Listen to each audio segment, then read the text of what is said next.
విశాఖలో మాజీ మంత్రి గుడివాడ అమర్నాథ్ మాట్లాడుతున్నారు. ఇప్పుడు లైవ్ చూద్దాం. తాలూకా ఆలోచనని బలపరుస్తూ పేదవాడికి వైద్య విద్యని అందుబాటులోనే ఉంచాలి, రాష్ట్రంలో ఉన్నటువంటి అన్ని ప్రాంతాలకి కూడా సూపర్ స్పెషాలిటీ వైద్యాన్ని అందించాలి ప్రభుత్వం అన్నటువంటి ఆలోచనతో తీసుకున్నటువంటి ఆనాటి మా ప్రభుత్వ నిర్ణయాన్ని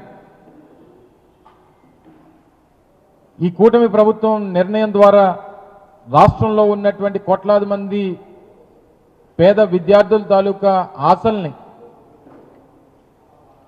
వైద్య విద్య చదవాలన్నటువంటి వారి ఆకాంక్షని దూరం చేస్తూ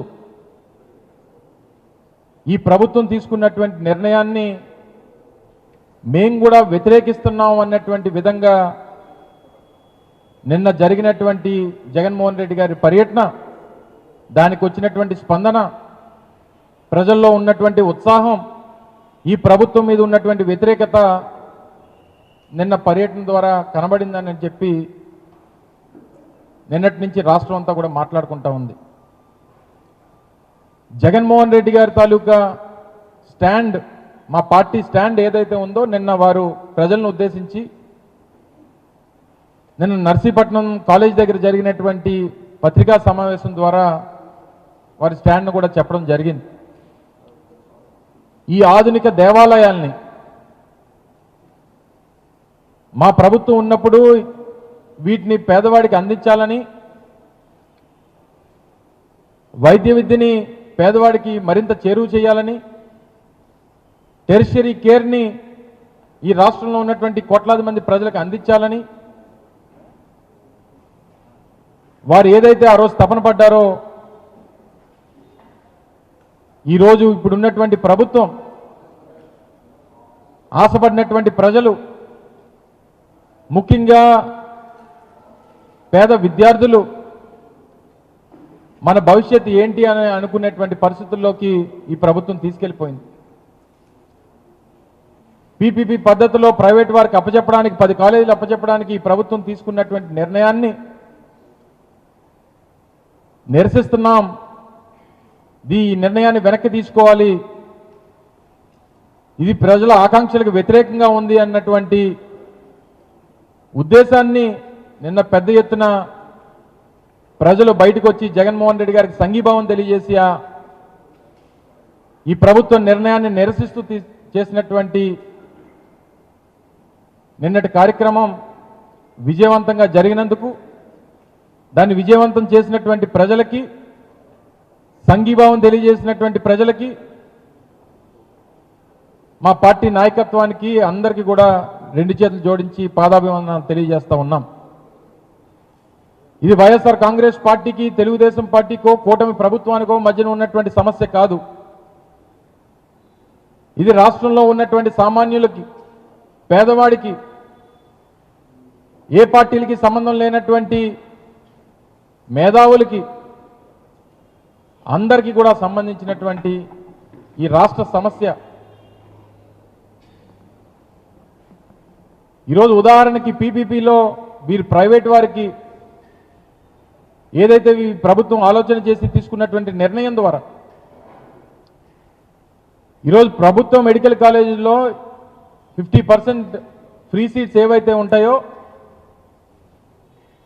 ఆ ప్రభుత్వ మెడికల్ కాలేజీలో ట్యూషన్ ఫీజు 15,000 మాత్రమే, 50% సీట్స్.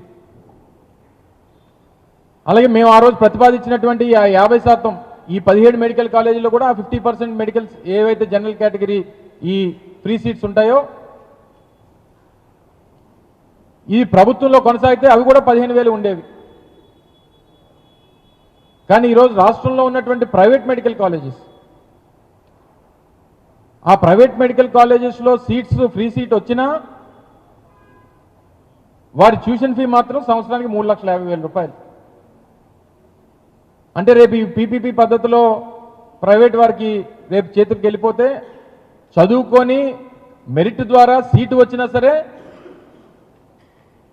3,50,000 రూపాయలు సంవత్సరానికి కట్టాల్సినటువంటి పరిస్థితి వచ్చేది.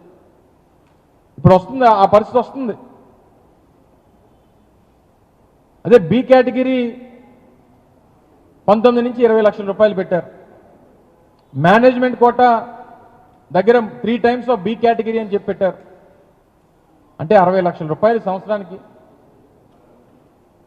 బి కేటగిరీ అయితే 19 లక్షల రూపాయలు. ఫ్రీగా 15,000 రూపాయలకు ఇవ్వాల్సినటువంటి సీట్లు ఈరోజు పీపీపీ పద్ధతిలో ప్రైవేట్ వారికి ఇవ్వడం వల్ల ఆ ఫ్రీ సీట్స్ కాస్త 3,50,000 రూపాయలు సంవత్సరానికి కట్టాల్సినటువంటి పరిస్థితి తీసుకొచ్చింది ఈ ప్రభుత్వం. దీనివల్ల విద్యార్థులు మెరిట్లో సీట్లు సాధించినటువంటి విద్యార్థులు వారు నష్టపోతున్నారా లేదా అనేటువంటిది ఒకసారి ప్రజలందరూ కూడా ఆలోచించాలని చెప్పి కోరుతా ఉన్నాం. సో వీటినన్నింటినీ నిరసిస్తూ ఒక ఉద్యమాలకు తీసుకెళ్తున్నటువంటి ఈ కార్యక్రమానికి ప్రజల నుంచి వచ్చినటువంటి స్పందన ఒక ఉదాహరణ అన్నటువంటి విషయాన్ని కూడా ఈ సందర్భంగా తెలియజేస్తా ఉన్నాం. ఆద్యాంతం విశాఖపట్నం ఎయిర్పోర్ట్ నుంచి నర్సీపట్నంలో నిర్మాణం అవుతున్నటువంటి మెడికల్ కాలేజ్ వరకు దాదాపు 60 కిలోమీటర్ల మేర ఎక్కడికక్కడ ప్రజలు వచ్చి వారికి సంఘీభావాన్ని తెలియజేసి వారికి ఉన్నటువంటి స్థానిక సమస్యల్ని వారి దృష్టి తీసుకొని వచ్చి ఈ సమస్యల్ని మాకున్నటువంటి సమస్యల్ని మీరైతేనే పరిష్కరించగలరు అనేటువంటి ఆవేదన అనేక ప్రాంతాల్లో ప్రజలు ఇచ్చినటువంటి రిప్రజెంటేషన్స్ కానీ వారి సమస్యలు కానీ చెప్పుకున్నప్పుడు వారి మొహల్లా కనబడింది. ఎయిర్పోర్ట్లో మొదలైన తర్వాత కాకానీ నగర్ దగ్గర విశాఖపట్నం స్టీల్ ప్లాంట్ కార్మిక సంఘాల సంబంధించినటువంటి నాయకులందరూ కూడా కలిశారు. ఆ పోరాట కమిటీ అంతా కూడా కలిసింది. మీరు ఎన్నికల్లో వారు చెప్పడం జరిగింది, మీరు ఎన్నికల్లో మీరు చెప్పినటువంటి మాట మేము వినలేదు, మీరు చెప్పినట్టుగానే జరిగింది, మీరు పొరపాటున కూటమికి ఓటేస్తే ఈ ప్లాంట్ ప్రైవేట్ పరం అయిపోతుంది అన్నటువంటి మీ పాటన పెడచెవిని పెట్టాం. ఈ పోరాటానికి మీ మద్దతు కావాలంటే జగన్మోహన్ రెడ్డి గారు చాలా క్లియర్గా కేటగారికల్గా చెప్పారు. నిన్న పత్రికా సమావేశంలో కూడా చెప్పారు. విశాఖపట్నం స్టీల్ ప్లాంట్ ప్రైవేటీకరణ విషయంలో దానికి వ్యతిరేకంగా మీరు ఏదైతే పోరాటం చేస్తూ ఉన్నారో మా వైఎస్ఆర్ కాంగ్రెస్ పార్టీ మద్దతు మీకు ఎప్పుడూ ఉంటుంది అనేటువంటి విషయాన్ని నిన్న కార్మిక సంఘాల నాయకులతో జగన్మోహన్ రెడ్డి గారు చెప్పడం జరిగింది. ఈ స్టాండ్లో మాది ఎప్పుడూ మార్పు లేదు. అధికారంలో ఉన్నా ప్రతిపక్షంలో ఉన్నా ఏ స్థానంలో ఉన్నా స్టీల్ ప్లాంట్ ప్రైవేటీకరణకు వైఎస్ఆర్ కాంగ్రెస్ పార్టీ వ్యతిరేకం అనేటువంటి విషయాన్ని మరొకసారి మా పార్టీ అధ్యక్షులు నేను చెప్పడం జరిగింది. తర్వాత గోపాలపట్నం ఆ ప్రాంతాల్లో రోడ్డున పడిపోయినటువంటి స్ట్రీట్ హాకర్స్ ఎవరైతే ఉన్నారో ఆ విషయాలు కూడా వారి దృష్టి తీసుకొని వచ్చారు. వారికి జరిగినటువంటి అన్యాయాన్ని జగన్మోహన్ రెడ్డి గారు చెప్పుకునేటువంటి కార్యక్రమం జరిగింది. గతంలో పార్టీ అధ్యక్షుడిగా ఆ రోజు కేకే రాజు గారి నేతృత్వంలో జరిగినటువంటి పోరాటాల గురించి వారు ప్రస్తావించడం జరిగింది. ఆ పోరాటాన్ని ఆ సపోర్ట్ని మా పార్టీ తరఫున మీకు ఎప్పుడు ఉంటుంది అన్నటువంటి ఒక నమ్మకాన్ని కూడా జగన్మోహన్ రెడ్డి గారు కల్పించడం జరిగింది.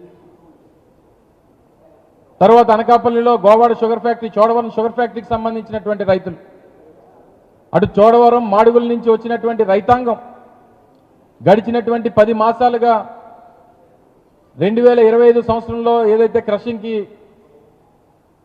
చెరుకు తోలారో ఈ రోజు వరకు మాకు పేమెంట్లు ఇవ్వలేదు, ₹1 పేమెంట్ జరగలేదు. దాదాపు సంవత్సర కాలంగా మాకు ₹1 జీతాలు ఇవ్వలేదు, కార్మికులకి జీతాలు లేవు, రైతులకి పేమెంట్లు లేవు. ఈ సంవత్సరం క్రషింగ్ జరుగుతుందో లేదో అనేటువంటి ఒక క్లారిటీ లేదు. దాదాపు ₹35 కోట్ల పెండింగ్ బకాయిలు ఉన్నాయి చోడవరం షుగర్ ఫ్యాక్టరీ రైతులకి అనేటువంటి వారి బాధని నిన్న జగన్మోహన్ రెడ్డి గారికి చెప్పుకోవడం జరిగింది. దాంతోపాటు 2019-24 జగన్మోహన్ రెడ్డి గారి హయాంలో ఇదే చోడవరం షుగర్ ఫ్యాక్టరీకి 5 సంవత్సరాల్లో ₹89 కోట్ల సాయం చేశారు. మీరు చేసినటువంటి సాయాన్ని ఎప్పటికీ మర్చిపోలేం. మీరు అధికారంలో రాకపోవడం మా దురదృష్టం అనేటువంటి బాధని ఆ ప్రాంతంలో ఉన్నటువంటి చోడవరం మాడుగులకు సంబంధించినటువంటి రైతాంగం అంతా కూడా వారు చెప్పడం జరిగింది. తప్పకుండా వారి సమస్యకు కూడా మా పార్టీ మద్దతు ఉంటుంది, మీకు తోడుగా ఉంటాం, మీ పోరాటానికి ముందుండి నడిపిస్తామనేటువంటి విషయాన్ని ఈ ప్రభుత్వం మీద ఒత్తిడి తీసుకొచ్చేటువంటి బాధ్యత కూడా తీసుకుంటామని చెప్పి జగన్మోహన్ రెడ్డి గారు చెప్పడం జరిగింది. తర్వాత అనకాపల్లి అచ్యుతాపురం రోడ్డుకు సంబంధించినటువంటి బాధితులు తర్వాత కృష్ణపాలెంలో ఉన్నటువంటి ఆ ఏపీఐసి నిర్వాసితులు ఎవరైతే ఉన్నారో వారికి జరుగుతున్నటువంటి అన్యాయాన్ని జగన్మోహన్ రెడ్డి గారికి చెప్పుకునేటువంటి కార్యక్రమం జరిగింది.